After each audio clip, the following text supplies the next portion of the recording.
subscribe maze ugumize ugezwaho ubutumwa bwose bwacu n'amakuru hirya hino atandukanye bugezwaho na Rwanda Gospel TV. Komeza uhamagara zino nimero zikurikira zanditse hano munsi ya screen yanyu, wandika kuri zino email urebe imbere yawe, maze ugumize utanga ibitekerezo unagezwaho n'ubutumwa butandukanye, ukora subscribe, share na like n'ibindi. Imana ishimwe bene data, none tuhagarutse kuri televiziyo. Turashimana yabarinze nayo katurinda, uyu munsi tukaba turi bazima, tugishima izina ry'Uwiteka Imana. Turashimana rero ku bwanyu mukurikirana iyi televiziyo. Turashimana ibagira neza umunsi ku munsi, nayo katugira neza.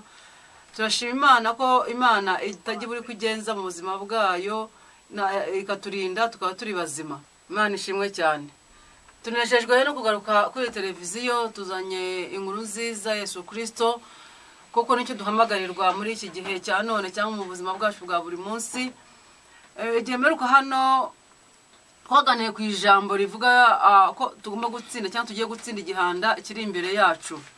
Rero mu gutsinda igihanda twabanye inkuru ya Dawidi, uburyo Dawidi yahagukiwe cyangwa se buryo yagiye kureba bene se mu ntambara, agasanga hari igihanda cyitwa Goliyati cyabasuzuguraga. Hanyuma umunsi umwe cyangwa se igitondo kimwe ngo azinduka kare mu gitondo ajya gusura bene se, ageze asanga hari umufilisita urimo gusuzugura Abisiraheli. Bibiri vango ishaka ry'Uwiteka rya Dawidi, arangije bataya kuri umuntu nubwo adusuzugura, mu ijuru hari Imana. Twanye uburyo Dawidi yatsinze icyo gihanda akamutsinda. Nanjye rero nanone ngarutse twaze igice cya mbere, ubu tugaze ku gice cya kabiri.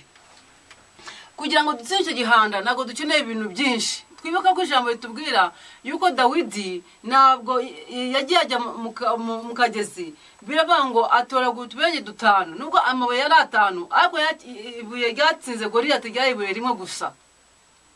Ntabwo yasa ko yari afite akamaro. Nubwo nako mu buzima bwacu bwa buri munsi duhura na byinshi bitunaniza, ariko ikifite akamaro ni kimwe gusa, ni ukujya Yesu Kristo mu buzima bwacu. Yesu akaza mu buzima bwawe, Yesu ukamwemerera akaza akagukorera ibikomeye n'ibitangaza mu buzima bwawe. Ibyo nyero ni byinshi, ibikunaniza ni byinshi, ibyumva ni byinshi, urushako ubushatse ufite mu byinshi, cyangwa se amajwi wumva ni menshi, amagambo wumva ni menshi, ariko icyo ukeneye mu buzima bwawe kandi gufite akamaro ni Yesu Kristo. Imana ishimwe cyane. Reka tujye dusenga Imana. Data mu izina rya Yesu Kristo, turi imbere y'amaso yawe, turagushimira yuko abaye natwe, Mana tukaba turi bazima. Mu izina rya Yesu ukomeze kutugirira neza, urinde abana bawe, urinde bwoko bwawe, abanyarwandakazi bateze televiziyo, Mwami amatwi n'ubutumwa bwiza babukurikirana, bahumugisha ucugusha kandi usendereye, umuco utangwa nawe. Mana abafite ibibazo bikemure, Mana abafite ibihanda biri imbere yabo ubikureho, kuko uri Imana igitabara kandi uri Imana igira neza. Mu izina rya Yesu Kristo, buri wese umva ubutumwa bwiza, Mana reka atangiye gukorwaho, reka atangiye kubohoka, reka atangiye kumva, Mana muri we ahindura kandi ahindurirwa amateka, kuko uri Imana isohoza icyo yavuze ku buzima bw'umwana w'umuntu. Urakoze Mwami, ishimwe n'icyo kabibya mu izina rya Yesu. Amen. Ntabwo rero turi bujye kure.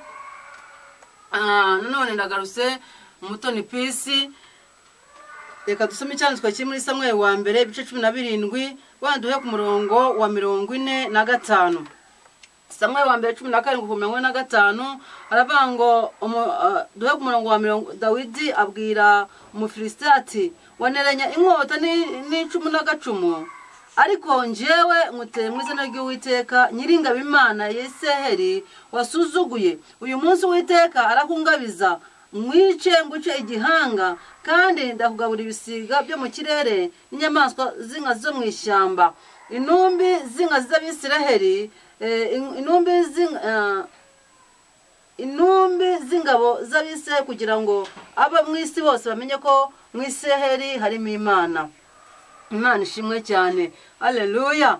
Ngo aherako tugeze ku murongo wa 40, duzamukaho gatoya ku murongo wa 40, ngo aherako asingira inkoni arayitwaza, yitoranyiza amabuyenge 5 mu kagezi, ayashyira mu ruhago rw'ivumba y'abashumba yari afite, kandi yari afite umuhumetso mu ntoki. Imana ishimwe cyane. Haleluya.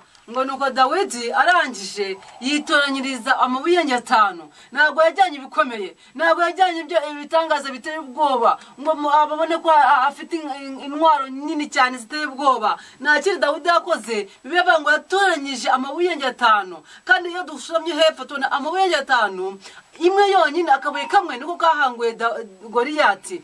Yesu Kristo na wundi ukeneye umukene mu buzima bwawe. Yesu ni ukeneye kugira ngo utsinde igenda kiri imbere yawe, kugira ngo utsinde ibikorereza biri imbere yawe. Ntabwo bafite amafaranga menshi nayo ni mezi bafite Imana ishimwe. Ntabwo bafite abantu benshi nabo bafite Imana ishimwe nawe n'umugisha. Ariko icyo ukeneye kugira ngo ushobore gutsinda ikigereranyo kiri imbere yawe, ukeneye Yesu Kristo mu buzima bwawe. Abafite akamaro ni benshi, abakugira inama ni benshi, abakubwira ni benshi, ibyo wumva ni byinshi. Ariko ibitondo cy'uyu munsi wa none nta kindi ukeneye kugira ngo ushobore gutsinda igenda kiri imbere yawe, cyangwa ikigereranyo kiri imbere yawe, cyangwa ikibazo kiri imbere yawe, ni Yesu mu buzima bwawe. Ukeneye Yesu mu buzima bwawe kugira ngo aze kugirire neza. Ukeneye Yesu mu buzima bwawe kugira ngo aze kuruhure. Ukeneye Yesu mu buzima bwawe kugira ngo aze agushyirize ahatari inzira. Iyo ukomeje gusoma hasi kino cyanditswe kitubwira neza yuko ngo arangije Goliyati ukubise Dawidi amaso biravuga ngo aramusuzugura ngo aramwegera. Reka nkubwire hari ubuzima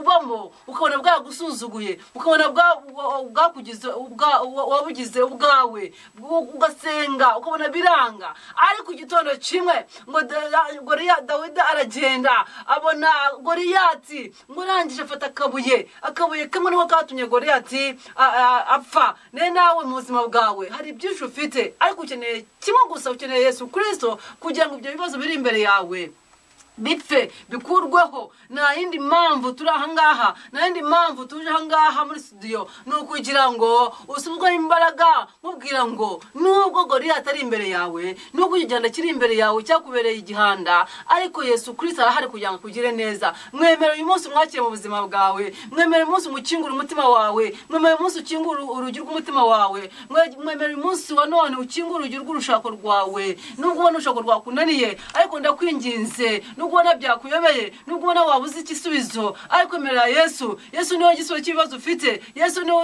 witeguye kuza kugira neza. Yesu niwe witeguye kuza gushyira inzira hatari inzira. Biratubwira ngo iki?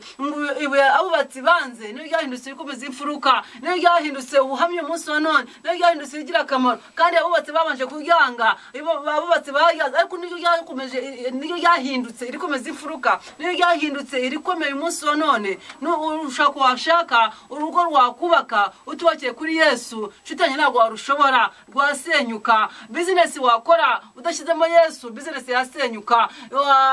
Akazi runaka wakora udashyizemo Yesu, ako kazi nakamyo kakumarira. Amafaranga watunga, amayero n'amapawundi n'amadolari watunga utarimo udafite Yesu nacyo byakumarira. Ariko uyu munsi wa none ndagukashishikariza kwakira Yesu mu buzima bwawe, kuza umutima wawe amukingurire. Icyo uko cyo cyose, ya urugo rwawe, mu bana bawe mukingurire, mu rushako rwawe mukingurire, mu business yawe mukingurire. Kuramo uburiganya, kuramo bidatunganye. Yesu ari kugira ngo aze kugire neza. Yesu ari kugira ngo aze gutsindishirize. Yesu ari kugira ngo aze atsinde igihanda kiri muri ibyo byose, kiri muri business zawe, kiri mu rugo rwawe, kiri mu rushako rwawe, kiri mu bana bawe. Yesu ari uyu munsi wa none kugira ngo aze gushyiriza ahatari inzira. Mwene data ukomere kandi ushikame. Yesu ni muzima. Yesu yiteguye kuza kugira neza. Yesu yiteguye kuza gushyiriza ahatari inzira. Yesu yiteguye kuza guhoza amarira urimo kurira.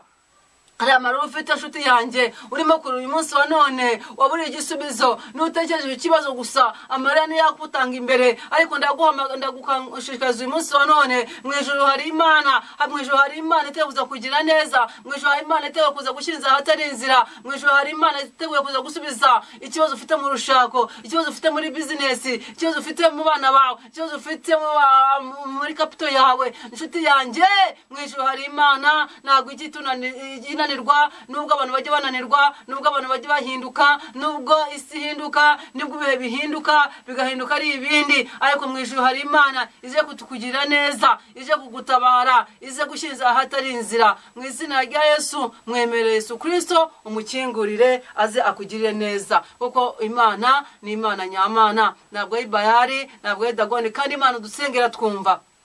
ndagusengera rero igitondo cy'uyu munsi kugira ngo Yesu aze akuruhure kandi akugire neza akubera igisubizo nshuti yanjye mvuga ngo nubwo uyu munsi wa none icyo ukeneye ni Yesu mu buzima bwawe ibyo unyawe kugira ngo aze akuruhure kandi akugire neza ndabizi umva byinshi ndabizi utekereza byinshi ndabizi ubwirwa byinshi ndabizi hari byinshi bikunyura mu matwi ariko nshuti yanjye Yesu wenyine niwe uhari kugira ngo aze akugire neza kugira ngo aze gushyira inzira ahatari inzira kugira ngo aze kubakire kugira ngo aza kuruhure ni Yesu mwemere rero umukingurire wibuka ko zitajya bangikanywa n'ibintu byawe byoshyitse nagabangikana n'ishyari nagabangikana n'amaganya nagabangikana n'amagambo ahubwo Yesu mwemerere umuharire aze akugirire neza mu izina rya Yesu nshuti yanjye uteze amatwi televiziyo Imana ikuruhure Imana izahaze kwifuza kwawe Imana ize ikugirire neza Imana ize iguhaze Imana ize gushyira inzira ahatari inzira Imana ize igucira inzira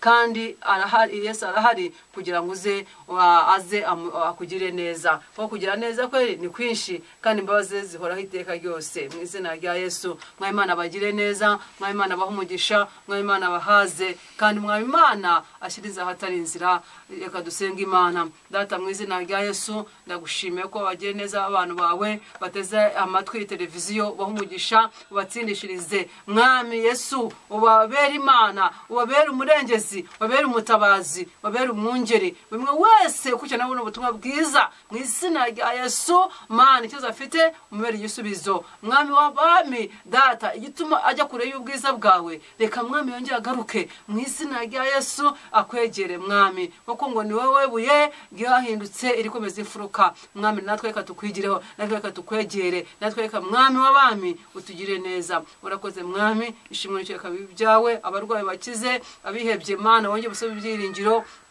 umwami w'abami buri mwe wese wumva buno butumwa Mana umwumve kandi usubize ikibazo afite ku mutima we ishimwe n'icyo mbihaye wowe Mana teze nizeye mu izina rya Yesu amen mwa Imana bahumugisha kandi mwa Imana bagire neza washaka gusengerwa cyangwa se watanga icyifuzo bahamagara nomero cyangwa se kwandika no kuri WhatsApp hoze ubutumwa kuri WhatsApp 0788 44 38 67 mwa Imana bahumugisha mwa Imana haze kwifuza kwanyu mwa Imana bagire neza